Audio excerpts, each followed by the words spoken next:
I'm really excited about inFAMOUS because as a player, I am one of those people who wants to be able to just go everywhere. And when we say that it's an open world game, we mean that in 3 dimensions. We have this ability to climb over everything. It's kind of infectious. PS3 is really the only place we could have made this.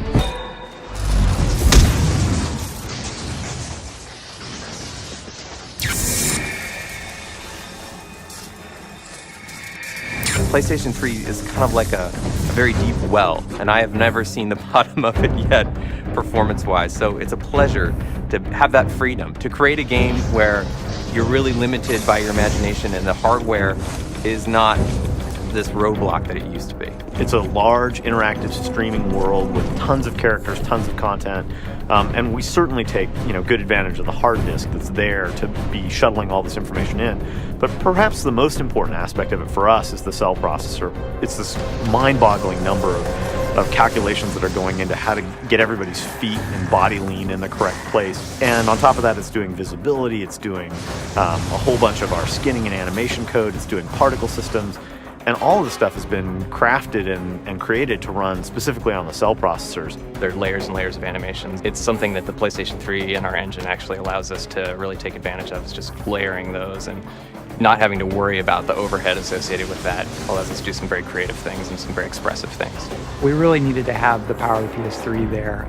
All the bandwidth we get out of the RSX graphics chip, the capacity, the Blu-ray. When we're making this game for the PS3, we're constantly amazed by how much the technology allows us to add a lot more. It's cool.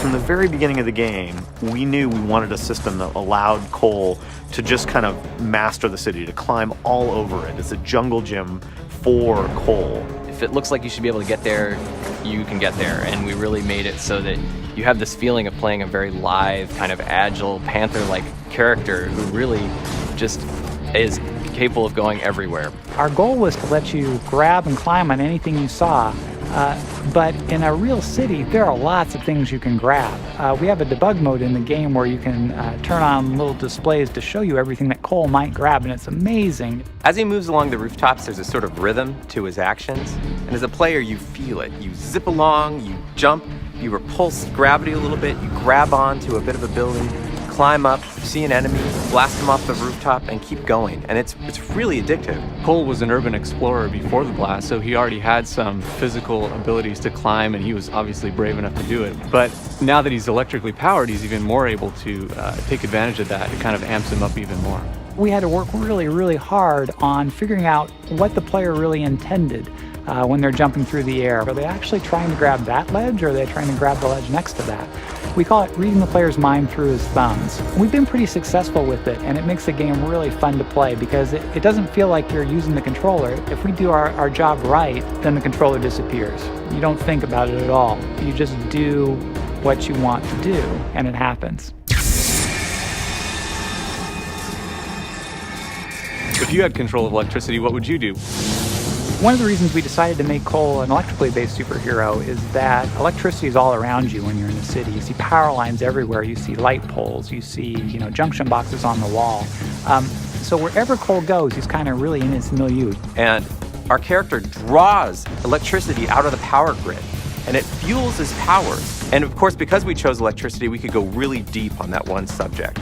We've modeled all the metal in the world to conduct electricity, to jump between objects and zap people, zap enemies. We knew we really wanted him to be able to do these when hanging off the side of a pole, when standing on a bar, balancing on a bar, even when hanging from the edge of a ledge.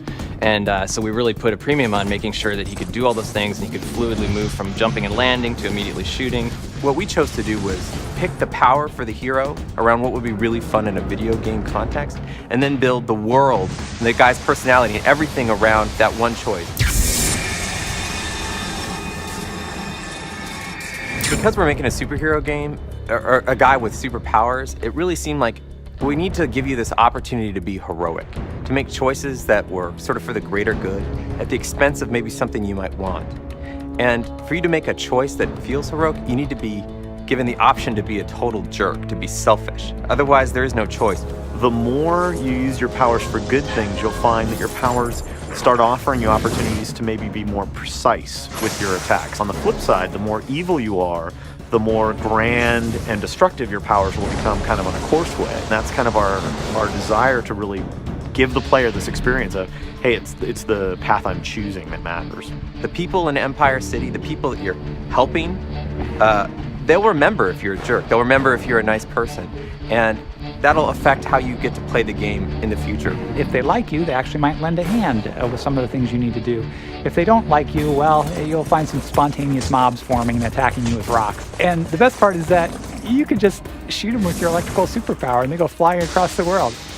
It's a believable character in believable human situations, except for that you've got this kick-ass supernatural power, and you get to choose how to use it.